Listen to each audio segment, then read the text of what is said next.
Hello and welcome to another episode of Dig Deep, where we go a little bit deeper on last week's episode. I'm Sabah Choudrey.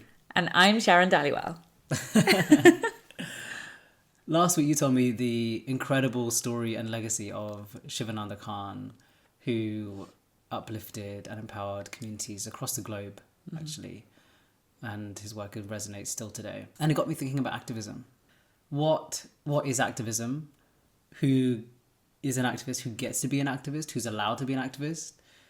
These questions I've had to think about probably for the last 15 years of my life, because when I was doing a lot of public speaking and writing about my experiences being a trans person of colour in the hope that communities around me would be better, someone invited me to speak on a panel and called me an activist. I think it was like an activism panel, and I was like, oh, is that what I'm doing? Is that what this is? Like, it was this kind of moment of like, okay, I guess so. And then I kind of adopted that word. But so I thought I'd look up what the definition of activism is, according to the internet. The definition is that activism is direct action that people do to bring about change. Vigorous campaigning was also a part of this definition. Vigorous? Yeah. Ooh.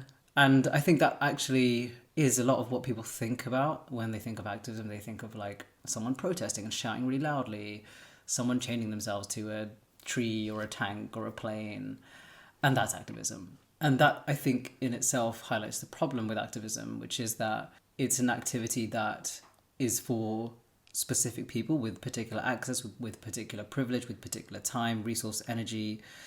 It is ableist, it's classist, it doesn't take into account everything that comes into making those kinds of actions happen. And it ignores all of the invisible work that happens around activism. Like, those people don't just turn up and are like nourished throughout the day. Like, there's organizing, there's messaging, there's flyering, there's social media workings, and there's people there on the day with snacks, with water, with the bus cards, with like the legal knowledge. Like, all of that is activism. And I think that even today, like, people still ignore that. People still think about the shouting people. And actually, the people who shout, yes, like, are activists, we need them too. They're just not the whole community. Not everyone can shout for so many different reasons. Yeah. And I think that I want to highlight just like the everyday activists and the everyday activism that we all do, probably without realizing, much like what I did as well, to make all of these happen. You know, they're small actions that all contribute to making political, social, environmental change happen. Like for Shivananda Khan, there must have been so many other people helping to make all these movements and efforts happen with the NAS Foundation, the NAS Project. You know, it's not just those people who are on the front lines or the face of the movement or the campaign. And I think it's important to recognise everyone as well. Do you call yourself an activist? Sometimes I do. Sometimes I don't, because I think for ages I didn't know what it meant. Right. I think because there was an idea of what an activist looked like, and that wasn't me. And so I didn't align myself to that, so I'd never call myself it. And then some people would say it, but then the people that would say it, I wouldn't consider activists either. Like, obviously anyone can call anyone an activist, but like, I just didn't think that maybe they didn't understand it as well. So for ages, I wouldn't say it. I think I thought an activist was someone that always went to protests. I thought an activist would be someone whose entire life was given for the cause. That's what I thought an activist was. Like, growing up, like in my teens, my early 20s. And then as I started kind of understanding it, and like, I went to my first protest when I was, I think, 16 or 17. And it was the Stop the War in Iraq protest, the anti-Blair protest. And I went with some friends, and I was surrounded by like so many people, all had like placards, all had like megaphones and had chants. And I was just like, oh, these people have done this so many times. This is their entire lives. I'm a tourist. I'm an activist tourist. But I still marched the whole thing, and like me and I think it was one friend. I can't really remember. Like, after that, I never called myself an activist. I was never like, because I did one march at the age of 16, I'm an activist. I never thought that. But I did think that I was interested in politics and social causes. And I wondered what that made me. But then, yeah, again, through the rest of my teens and then through my 20s, I never really called myself an activist at all.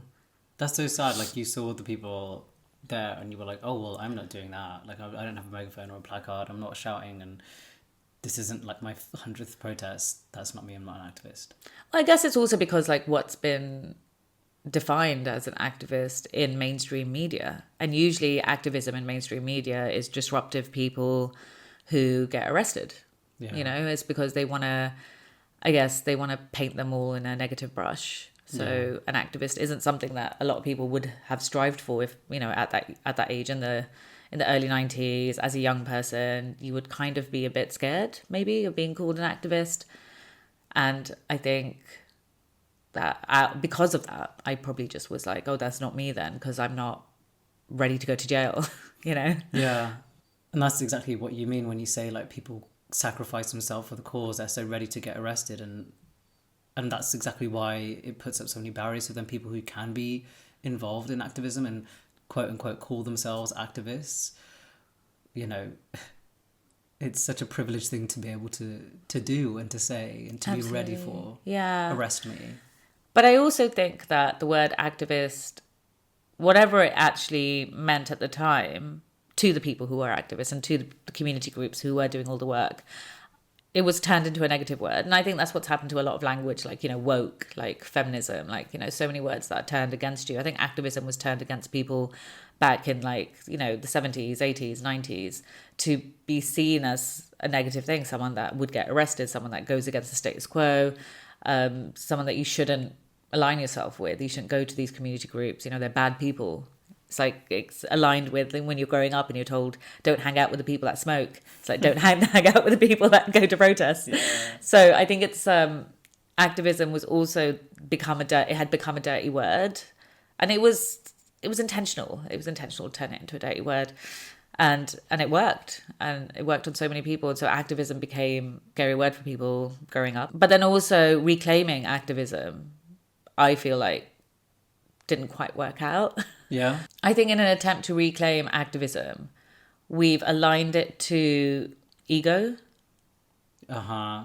And so I feel a lot of activism in that reclamation has been about self instead of about community. Not a lot, I'd say some. And I think that egotistical activism takes the spotlight, and so it becomes what people see, it becomes what people's idea of activism is, whereas we know the reality, because you've just said it, it's the people that do all the work around it and the people who build the community. And Shivananda Khan, yeah, you know, it's these people, the people who remove ego, like I was saying in that previous episode. It was upsetting to me that not many people knew him, and it's because he removed the ego. And also at the end of that episode, you talked about Narina, who also removes ego and would be, in my eyes, considered an activist as well. And I think that's kind of the way that I see it. Yeah. That's so interesting, and I think it made me think of the people who I call influencers, and other people call them activists. And then I catch myself and I'm like, well, who am I to say who is an activist and who isn't? Well, this is it as well. Like, you know, we can't reclaim terminology and then be really specific about who's allowed to reclaim it. Anyone can reclaim any word.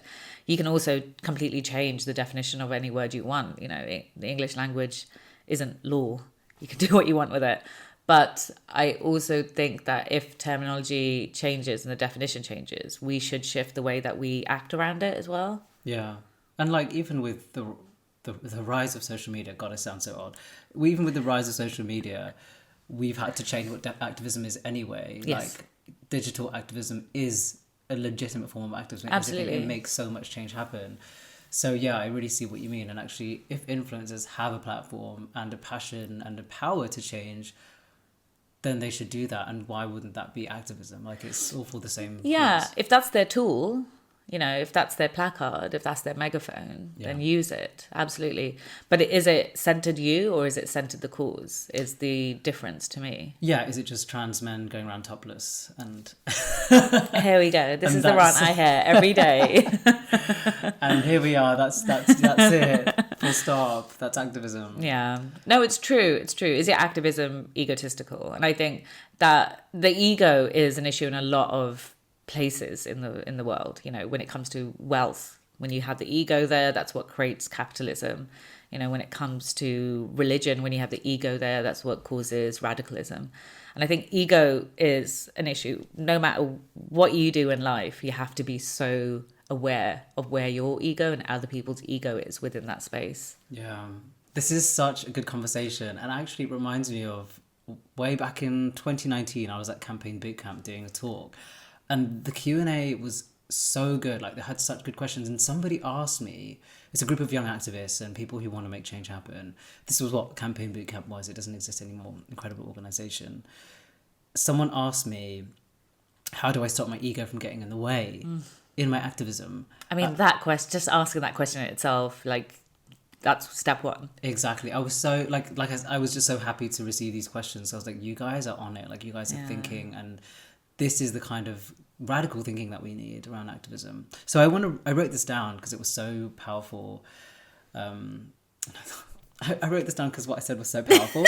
No, I wrote down these points because I thought it would help other people. Yeah, and also what you said was so powerful. Hold that, take that, keep Okay, it. Thank you. So how do you stop your ego from getting in the way? 1, honestly ask yourself and find out the honest answers. Where is my ego? Where is my head? Where is my heart? Are you all over the place? Do you need to ground yourself? And I think it's okay to have different answers. Just make sure what part you're leading with. 2, I believe we start with our ego in these movements. I started with my ego, but my ego was wounded from constant racism, disappointment and hurt, and I was desperate to find a movement and lead with a hurt ego for a while. But the movement and the fight is bigger than me, and my hurt ego can't be bigger than that. 3, make sure you ask the questions you are asking of the rest of your community and allies to yourself too. So are you listening? Are you learning? Are you stepping up and stepping in, or making space and taking space? Are you uncomfortable?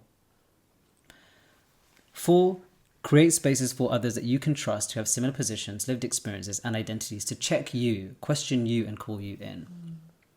And 5, keep reflecting, because your ego will change, wound, grow, recover, heal. So reflect on your message constantly. Is my message still the same? Because my ego won't be. Absolutely, those are really good points. I love those.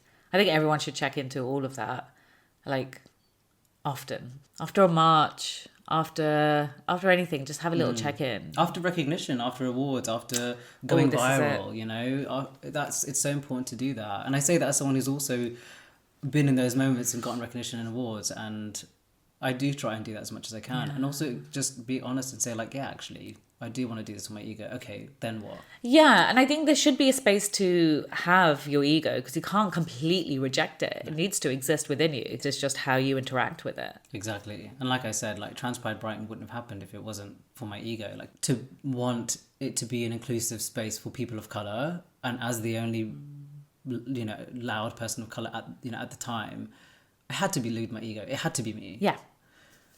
Yeah. Okay, so one thing I wanted to ask you is, in your bio, and I've known this since I've known you, and I've had to write it out a few times as well, you call yourself a reluctant activist. And I just never really, I kind of understood it, but I never really asked you about it. Tell us why you call yourself a reluctant activist. This is a question I get asked quite often when I do talks, actually.